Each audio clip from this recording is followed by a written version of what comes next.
Hey, welcome to the Dutchman's Wood Shack. Good afternoon. Oh, how I love to have sawdust and coffee in the afternoon. Actually, I just got down here a little bit ago. So it's afternoon here. I think it's like 12:30 or something. Central Standard Time, and I don't have coffee. It's actually a soda. First off, I'm going to put a disclaimer out there. If you don't want to listen to what I have to say right now, it has to do with a little bit of politics, maybe. Hey, what are you doing? You might want to put your earplugs and wait about 10 minutes after I get through my segment. Okay, so California is burning down, right? I used to work there. I was a proud person working on the Angeles National Forest, Tonga Ranger District, when it was that. They changed it all now. Bear Divide Hotshots. I had my privilege of working with 20 other guys as a team. And to my friends, the lifeguard friends who gave me this patch in Hawaii that I visit every year, aloha, my brothers in Hawaii. Okay, I got to talk about this. It's critical. To me, this is critical. I'm always talking about boots on the ground. I'm always talking about teamwork, right? Well, here's the deal.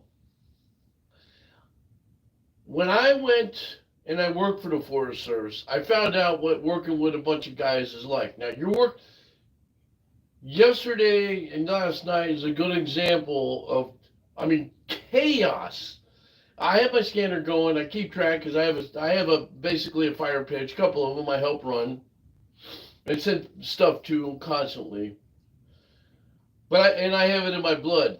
All right. Do I want to do it? No. I'd rather be the reporter on the scene or showing people what you actually do. But I have a shout out for these guys. Okay, the most horrendous, worst case scenario that you can imagine. It was like an atomic bomb gone off. Literally, you're gonna find out in coming days that this might be a history maker. All right. Unfortunately, it might turn out to be in the bad side of stuff. They were already coming out with injuries and stuff, and people with bad burns way before when it first got started. But having been confronted, uh, like many of my other friends have had, with something like that, you can't control your breathing. That's the dragon. I used to call it the dragon. You're in the dragon's mouth and you're trying to figure out how to put it out. So anyway, I have to say this, if you would tonight, wherever you are in the world, whether you're in Europe, my European friends or my Middle East friends, please take a minute and pray for these people out there. Pray for all the firefighters and emergency workers, and pray for all those who lost homes and loved ones. This is going to be a drastic change. I know nobody cares about California, but we're America. We should care about whether it's a tornado or hurricane or a fire or flood. It's, and I don't want to hear people complaining about FEMA because right now FEMA is probably going to be broke after this one. I guarantee you there's a lot of $1 million homes that are. I grew up there, so I know what I'm talking about. Okay, so what I'm talking about is teamwork, though, and the amount of effort it takes to do a job. I work in here by myself most of the time, but I also have somebody that helps me out doing stuff.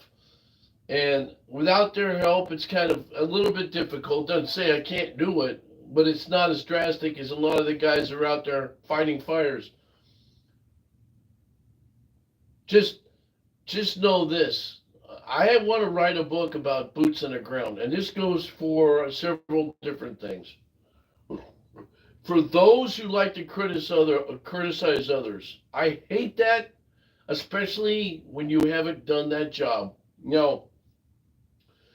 My friends on the right have a tendency to do this, and my friends on the left. They criticize each other back and forth, but neither one of them looks at each other as a mirror because you're doing exactly the same as each other does with each other in politics. That's not what it's about. It's about accomplishing things. It's about thinking outside the box, being creative, and doing something, and not spouting off all the time like I'm doing now. And so when I'm doing my show, as crazy as it is, and as dumb and not professional, I guess, I don't know. Otherwise, I'd have more people watching it. You would think you could get a clue. Okay, so what I wanted to talk about was tools. I was going to do it yesterday, but I was so busy on the damn scanner listening to all hell break loose.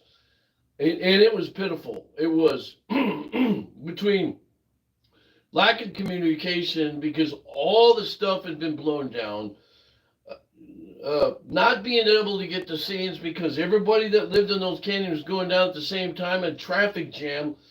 When you have to call a bulldozer out to move cars out of the way so you can get a fire truck up the corner, you know. But the reason I'm bringing this up is because it's poor planning. Now, all this stuff that was made was probably made in the 20s and 30s, 1920s and 1930s.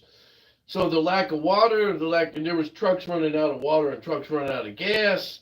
I mean, there was a whole bunch of stuff. Now, it was a major catastrophe in a way. I mean, but this is why I bring this up is because planning makes a difference. Planning, being creative, thinking outside the box. The boss, my wife, love her, been around her for 40 some odd years, so I know. She always likes to get on my case about me being Mr. Negative. Well, I'm not negative. I like to look at things backwards. If somebody invents something, the first thing that comes to my mind is the con part of it. If you invent the plastic, okay, so that's great. If it helps stuff, right? But at the same time, how do you recycle it? Like electric cars. I like electric cars. I think it's a good idea. But the cons are we're not set up for it. We don't have the infrastructure. What do you do with all the batteries? What do you do with the car parts now? We're doing carbon composite. Where does that all go? Everybody's worried about global warming, the smokestacks and stuff, but nobody worries about the ground you're standing on, boots on the ground. I'd love to write a book on this, how stupid America is, or stupid, not America, but humans are. So I got in this discussion about evolution with somebody the other day.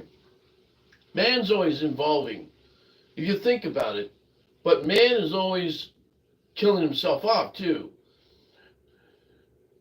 So you have the Romans, what happened to them? The rich people at the top got greedy, killed each other off, and the kingdom fell. You got the Mayas, you got the Incas, you got the Greeks. What else do you want? We're the only country in the world that hasn't, we're still here. People have tried to take us down. We all know that about 9/11, right? And about December 7th. Never forget about this. You youngins out there, never forget either one of those. And no doubt that people are trying to get at us every day, and you're hoping that everybody in the government is watching out for us. Again, this is where it gets critical that you keep touch with some of your politicians of what they're doing. I'm not just talking a left or a right thing. Do the research. Find out exactly stuff. Instead of talking about it, do it. Just do it. Okay, so anyway, that goes to what I'm doing here. Okay, so I've been in the business of the construction business probably most of my life. I don't know, 35, 40 years, something like that. My first job, believe it or not, as a young adult in my 20s and in my 30s, was a firefighter on the Angeles, outside of where all those fires are right there. My old duty station is close to where one of the fires is. So I know what it takes. That's the reason I'm bringing this up. So all these people criticizing people online, no, stop. You're not the boots on the ground. Unless you've done it, shut up. That pisses me off. It really does, because that's you have no right to criticize unless you're doing it. Then you can understand. Okay, so Now I got my eyes off my eye source, and I apologize. I should have put a disclaimer up before I started this. Anyway, I wanted to talk about tools. I haven't done much lately. I've done a few oddball things, but this is the time of year after Christmas and New Year's. I start taking things apart, cleaning them, and doing maintenance on all my tools. Okay, so without further ado, I'll start somewhere. Okay, so now this here. I'll introduce you to my newest invention or newest toy. This is what they call a joiner.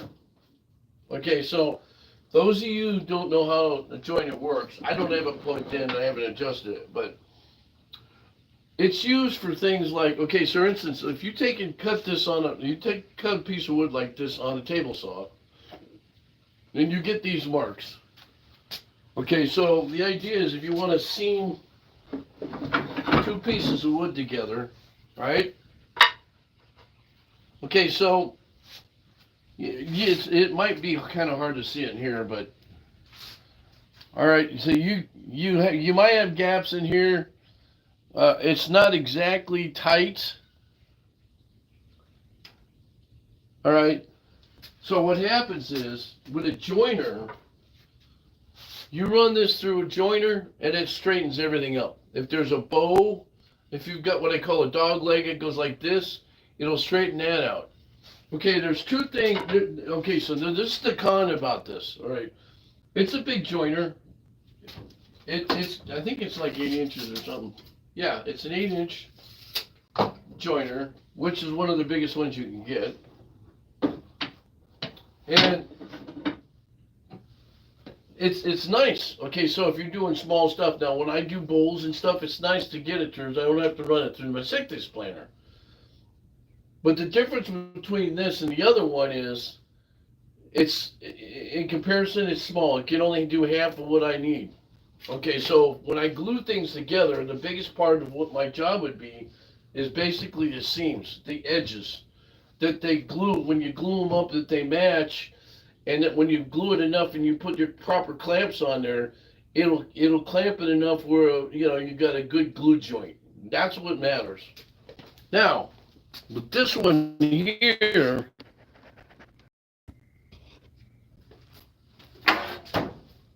this one here is actually, this is what I call a thickness planer. Okay, so the difference is, with this one, you got two rollers in here that pull the wood through. And you adjust it as you're going up and down. Let me see, maybe I can pull down.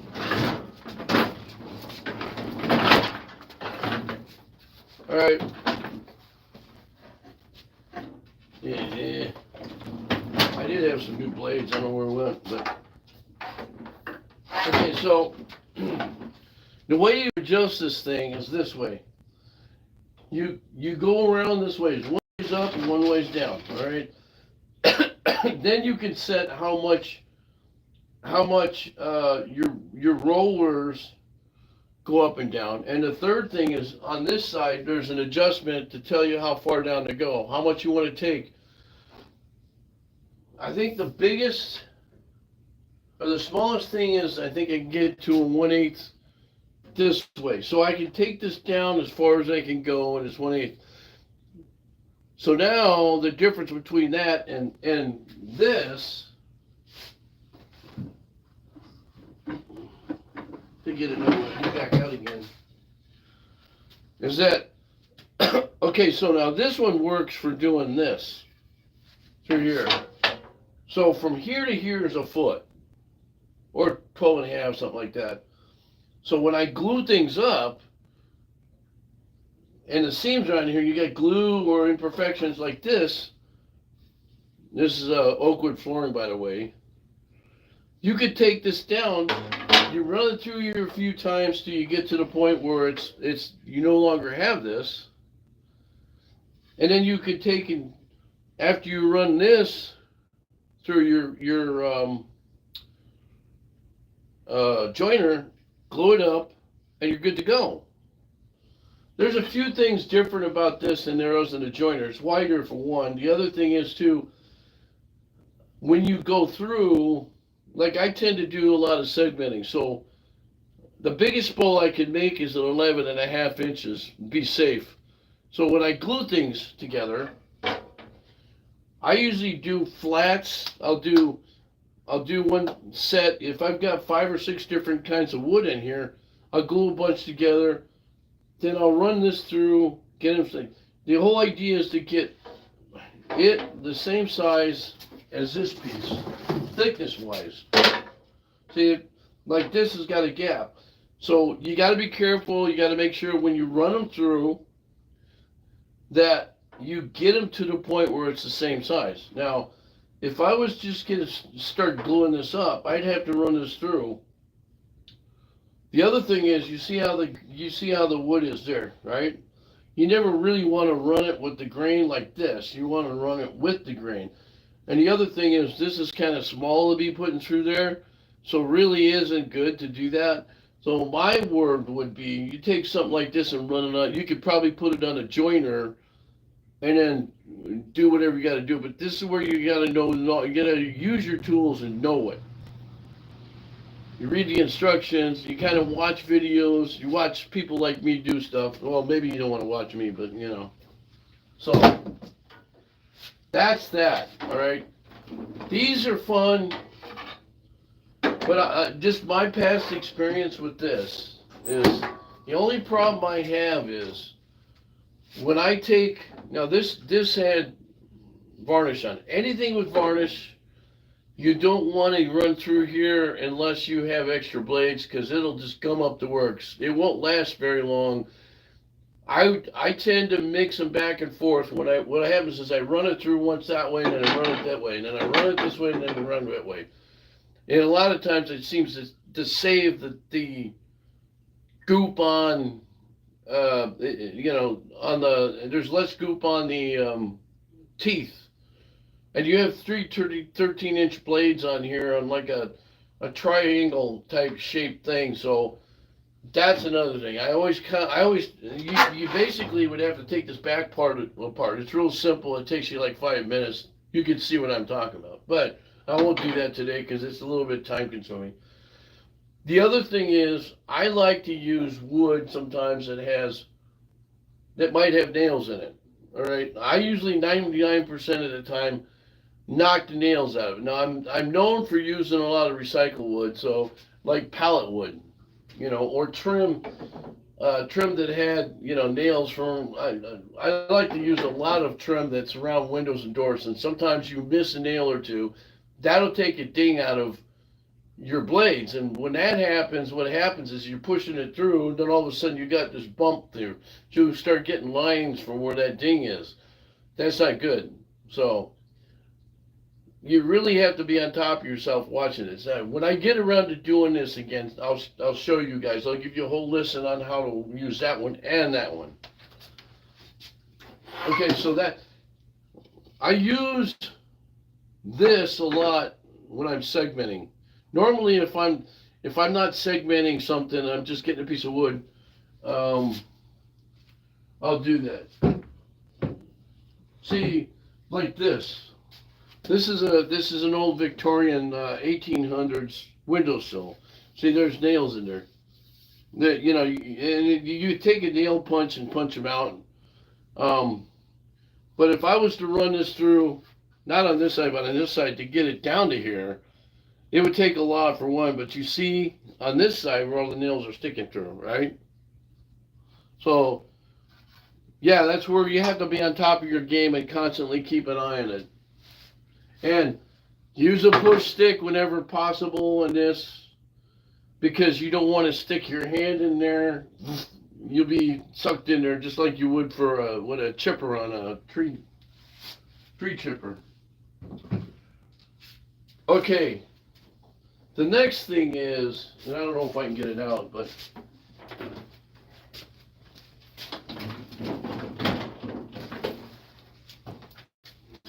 I don't know if you can see this or not. This is my scroll saw.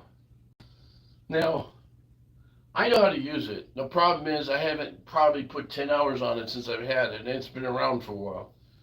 And people ask me how come. Well, you show me when I'm doing bowls where I can do scroll saw work. It's um, I like doing it. There's a lot of reasons why sorry, I don't, so to speak. But I have a good friends of mine that do this, but this one's a little bit different. Well, you have to drill a hole first, big enough to get this blade through. And that means attaching it, putting your piece of wood in, snaking the blade back up, and then reattaching it. And that's how you get, you've got a diagram, or if you could do it freehanded, whatever. That's a little different. That's more of a creative, like arts and crafts thing. Uh, Most people I know that use this use quarter inch or eighth inch, no, probably eighth inch, like Luan, a special kind of wood. It's like when you do for making medallions or something with a laser cutter. It's a fun saw. I mean, I actually think kids can learn a lot with using this. Mom and dad can buy one of these, and you get to going. It could be a family thing. It's really cool, right? So that's one I don't use a lot of. All right, maybe during Christmas time or something, I'll make something that I don't know if I've got something I was playing around with once. Yeah, I don't have it, but I think I might have tossed it. Well, the whole idea was to just have fun, just have fun with it. I'm constantly experimenting with tools, but here's the thing. I always say this, safety first. You should have a fire extinguisher, a first aid kit, and a metal can down here like I got for rags, oily rags and stuff, so you don't, catch on fire or something. Okay, so there's that. Now, last but not least, or this one here, another saw. This is a band saw. Now, I can adjust this up and down. The tension for the blade is here. So all I do here is I go drop it down. Okay, so if I was running a piece of wood like I just had through there, I always want to have this part of it up just a hair right above it like that, lock it into place. Now, this is the thick blade here, so really when it comes down to it, what I tell people, know your blades too. The same thing goes with this. These two, you have to have a little bit of knowledge about blades, because the blades here are really wide. Making turns in a tight mode isn't going to work. If you're going to do that, this wood is not good for that. You want a softer wood.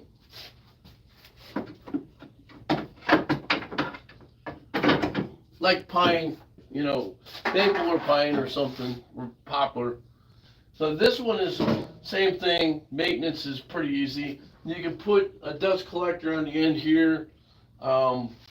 Adjustments are on the inside of this thing. I don't know if I can open it up from this end or not, but yeah, there it is. Hey, a lot of times you put too much force, the blade will pop off, and then pretty easy. You push down on this drops it down. On the other side, there's a bolt that an Allen wrench, you twist up and down, makes the wheel go this way or this way. So that's another thing to be aware of. It's an easy thing to use. It's fun. A lot of guys have this. It just depends on what you're doing. Now, I use most of these, by the way. This one, that one, and that one for my projects. Okay, so this one here, so move this out of the way, this one I use 99% of the time, between this and a table saw. This happens to be, this will take your arm off if you're not paying attention. All right, it's DeWalt, combination of miter saw both ways, so I could do it both ways. Not everybody needs that, so I'm going to move you guys a little bit further so you can see more. Okay, so what do you got there? Hey guys, welcome. Hey. Anyway, on this saw, okay, again, blades are a big deal because every time you use something like this, or a table saw, or a circular saw, whatever wood you're cutting, you want to match the blade. Okay, so you don't want chips, you want a finer blade. This is kind of a combo blade on here. So it's a little bit more, there's more teeth on it. The more teeth it is, the more finer a cut.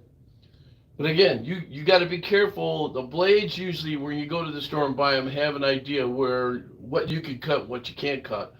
This is kind of a combo rip saw, fine blade saw, but I haven't changed this in a while. So when you cut, it's gonna leave. It might chip on the ends. So I'm giving you a rough overview because when I get to using them again, I'll show you how it works.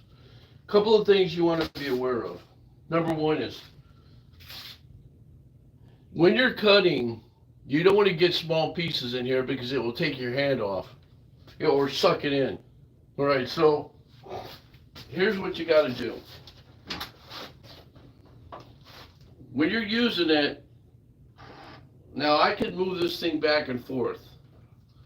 All right, so I've got a wide range, right?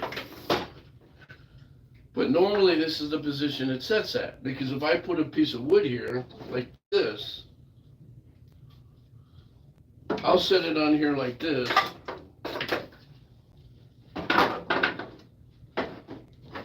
And then, thing, right? Now, what you don't want to do is, when it's still turning, go like this. Because what happens is, when you lift up, it could catch the edge of this board and pull it in. Or kickback, as I call it. Sounds like a chainsaw, doesn't it? You know, and you've got, if you're worried about holding it, you got a device here. There's a clamp that you can clamp it down and hold it so you can do it. I'm known for using jigs on this because there's a lot of times when I'm cutting, segmenting, and I'm doing small pieces, when you do that. The smaller the piece, the more hazardous it could be to you. If you're doing pieces, like if I'm doing dowel rods, for instance. The problem with the dowel rod is because it's so small, it may chip and shoot out. When the other end, it comes out this way. That's one thing.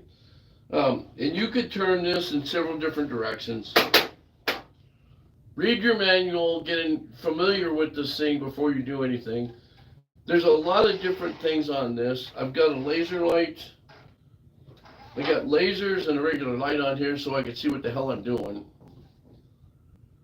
There's also a safety thing on here. Now, one thing I like to tell people right off the bat is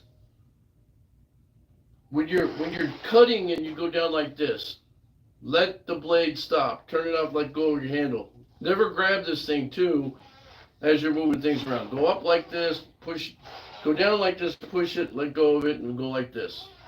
Now, it's hard to get used to when you're doing that because everybody in the world is busy, but you don't want to do it.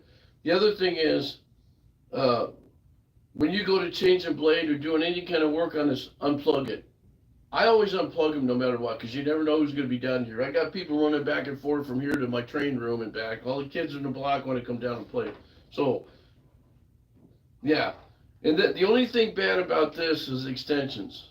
All right, but I've got stuff around here I use as an extension, so I'm not that I'm cheap, but most miter saws don't have that. And by the way, I've got like 3 miter saws. I got one in the garage, one here. Oh, 4 if you count. I got a battery operated one up there for small stuff, like model stuff, model airplanes, balsa wood, and like that. And then I got my radial arm. That's a beast. That's been around as long as me, so there you go. Why don't I get rid of it? Because I still use it for all kinds of stuff. But anyway. And what's good about this is when you're doing big stuff, you can go way out here like this. Like when you're cutting and you're going back like this with something. Like I tend to do logs on here, which is dicey. Again, you got to know, but not knowing your tools will bite you in the butt or the hand in this case. So for everybody that's practical, do it this way. It's better. So I'll move this out of the way. I got boxes of wood here. Gee, I got too much. Now I've got the drill press. Okay, this drill press is handy dandy stuff. It's great. So what I do with the drill press is two things about this you want to be careful with. This is going at high RPM, and I forget what I got it set at, but you don't want to do something that you're going to twist your wrists on or get something get caught. No, you don't want long sleeves that'll get caught in your ticket. Again, it's a pretty simple up and down thing. When you're drilling stuff, this only goes down so far. You can adjust it on the other side. You play with it and figure out what you want. This will raise up and down. You could make a jig to sand things with so it sits flat and you don't have to hold it. A lot of times I do stuff that's dangerous, which is stupid, so don't do this at home. But I'll take a clamp, a hand clamp over in a wall, and hold it like this, and then drill it. Well, guess what? It's not a smart idea. Plus, you don't get a straight drill. So, most of the time, I'm using it for this. So, it's fun. You can adjust the settings in here. I don't know if you can, how fast or how slow you want it. High speed's usually for steel. All right, so now the other thing is, I'll get to my saw here. That's the drill press. The notorious Sable saw. All right, everybody has a problem with this, right? Including me. It'll bite you in the butt just like everything in here. Okay, so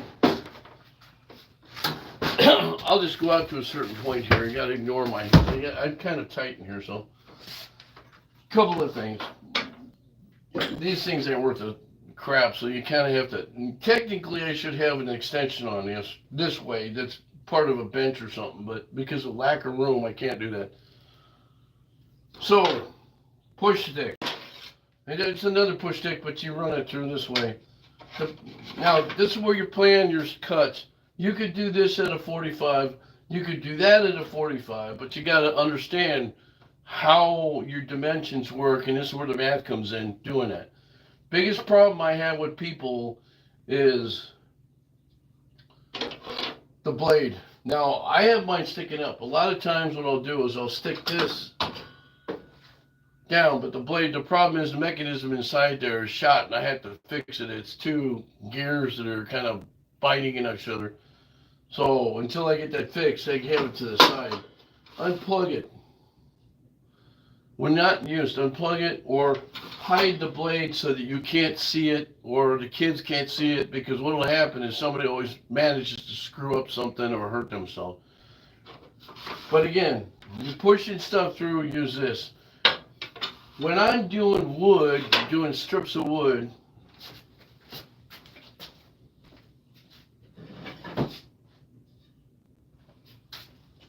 like this. Okay, so I had to cut the tongue and the groove off in it. So I measure, I think I took about a ½ inch off. The tongue and the groove both are about a 1/4 inch, so it's about ½ inch off. I measure it, and then like that, and you go like that. And you make sure that's down, and then you push it through. So you're pushing it through like this, right? Maybe. I'll loosen it up a little bit. So you can go like that, and then what you do is you go like this. Now I like to stand off to one side because I think it's going to shoot out. So I've been hit in the stomach from stupid things that I've done before. So it's basic like everything else. There's certain things that you're going to do. You can move this way, 30, 45. You can move that way. You get extensions. Whenever you're doing plywood or anything that has to do small stuff, keeping everything straight is crucial because you can bind it. It'll come back if you bind it. Read your manual and everything. Have first aid kit just in case. It's always smart if you're a newbie to have somebody with you as a standby. When you're pushing big items this way and you don't have extensions, use somebody, have somebody help you hold it, but make sure it's flat. Don't bind it because you'll. That's another problem. Watch videos, read your manual, talk to people, and find out. I got to get off my because battery's going dead. I'll be back on sometime later on this week, if not tonight.